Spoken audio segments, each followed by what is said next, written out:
One of the most political and controversial artists of this decade is Banksy.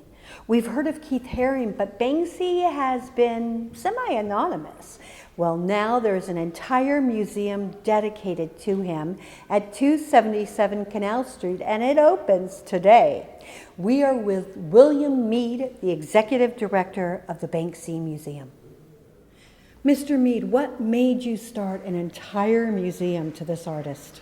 Well, this is the thing, is that this is the last of many museums. We have one in Paris, we have one in Poland, we have one in Barcelona and Brussels, and now we're come to New York. But the difference here is that this is the largest and the most comprehensive Banksy museum in the world.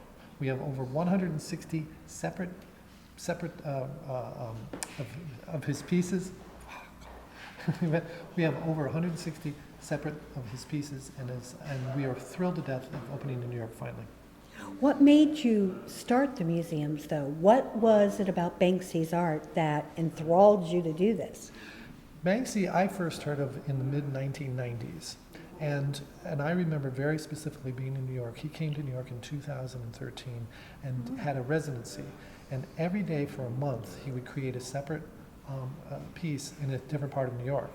To this day, there's only one that remains, and that one is on 79th Street between Broadway and Amsterdam, and it's the girl with the hammer.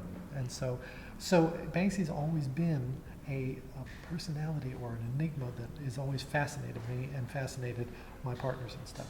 That's the one near Zabar's that they found accidentally, am I not correct? That is exactly that one, of course. But you know, the Zabar's did a very wonderful thing in that they made sure that it was taken care of and that it was, but they also put their logo on the top.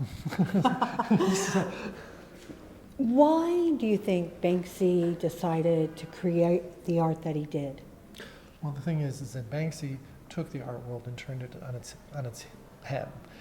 He said better out than in, and what he meant by that was that rather than an art museum or rather than an art curator telling you the way that you should experience his art, he took it to the streets and let everybody experience it firsthand on the street and had no interest in being part of the art world.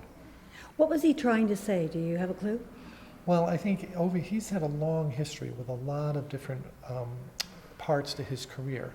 So we have in this museum we have he was in Palestine, he was in Ukraine, he was in Paris, he's in New York, and so each one, his essence is that he wanted to relate to people directly and relate in a very emotional way, and that's one of the reasons I think that it's amazing that no one knows who he is, but that's a good thing because you don't focus on the artist, you focus on the art. You focus on what his story is, on how important, what he's saying, and you view it in a different way and understand it a different way.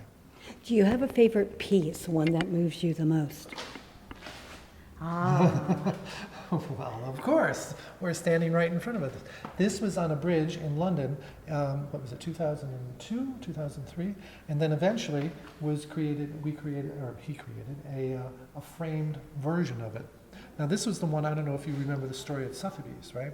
No. Okay, so what happened was that they finally got a Banksy authentic, and he went, he was behind it, and so he framed it and put it in a frame, and then when they sold the piece, they sold it for 1.4 million, and right the second that they sold it, it shredded.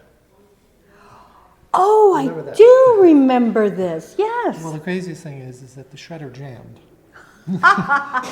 So it only went down halfway, and the person it was the craziest thing. So right after that, shortly thereafter, the painting that sold for 1.4 million ended up selling for 24 million. So he took everything that we expect in the art world and everything how art is priced, how art is reviewed, how art is, and just turned it on its head. So there you go. I mean, what a great story. What did he do with the money? Did he donate it to a cause? Well, that's the thing. We don't know. We don't know. I mean, I've never met Banksy. I don't know Banksy. We had the amazing story about this museum is that we had a group of anonymous street artists that we bought over from Europe that have a connection to Banksy, but we had no idea what they were going to do. They came in and created the entire thing in the spirit. And if you notice, what makes this museum different is that all of this, notice, is on the wall here. It's not separated, and it's not in frames. It's all done to honor the most authentic way that Banksy's pieces were presented. Because this was originally done on a, Banksy doesn't do it in frames and everything. He does it on walls, on subways, and everywhere else. So we try to get as close to the originals as we could. But the problem is that most of it has been destroyed. Wait, so it's very possible Banksy could have walked through any of these museums. I saw and somebody walking right here a minute ago. Maybe that was him. I see him kind of like, anyway, but it is true. We don't know. And the thing is that I think it's a good thing that we don't know. I think it's important that rather, I mean, we speculate, we imagine this, but why is it that everything we have to know something in this world? Why can't there be some mysteries, and this is one of them. And I think it only adds to the excitement of the museum, it adds to the excitement of the exhibit, and it makes you look at things in a different way. I think it makes it magical because, we have the internet and everything is so accessible. We've almost become the McGovern age. And I think it's wonderful that there is something that is not that. Exactly. I mean, you can find out how much you spent for your last house, or how much you pay for rent, or you can track down everything about people. So it's kind of actually refreshing that somebody's been able to stay off of that whole, the internet, and stay off it and not know everything about everybody. So let's have a little mystery more, And is there anything that I haven't asked you that you would like our readers to know about this? Yes, actually. We are here at Broadway and Canal Street, open 7 days a week from 10 a.m. to 8 p.m. You can get tickets through our box office or through Fever or on our website, which is museumbanksy.com. And we'd love to see you down here. And remember, the one thing also is that bring families, because kids come. We've had a lot of families here, and what the things that comes out of the kids, we are so amazed at how important and how they can connect to this material really, really well. So it's a fun afternoon for everybody. So it's kids say the damnedest things at Banksy. And a few parents too, I've heard that. But no, it is a lot of fun, and it's like, and the thing about it is I have young kids, and where do you take them? If you take them to the Met, or you take them to the Children's Museum. And if you go to the Children's Museum, I go crazy. If I take them to the Met, I love it, but they hate it. So it's like, so this is a way for everybody to be together. I like the Museum of Math. Oh, the Museum of Math is the greatest thing in the world. I love that place. Yeah, Museum of Math. And it's so weird in this area.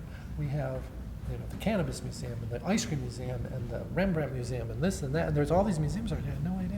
So it's so if you come down here, there's a lot to do. And Chinatown's right over there. And there's some great restaurants over there. I just had a good gumbo over here the other day, which was really good. So that's New Orleans. Exactly. Well, maybe Banksy was in that museum. I don't know. Well, you've heard it here, and come visit the Banksy Museum. It's at 277 Canal Street, right off of Broadway. Really easy to get to. And if I think it's easy to get to, so will you. Come soon.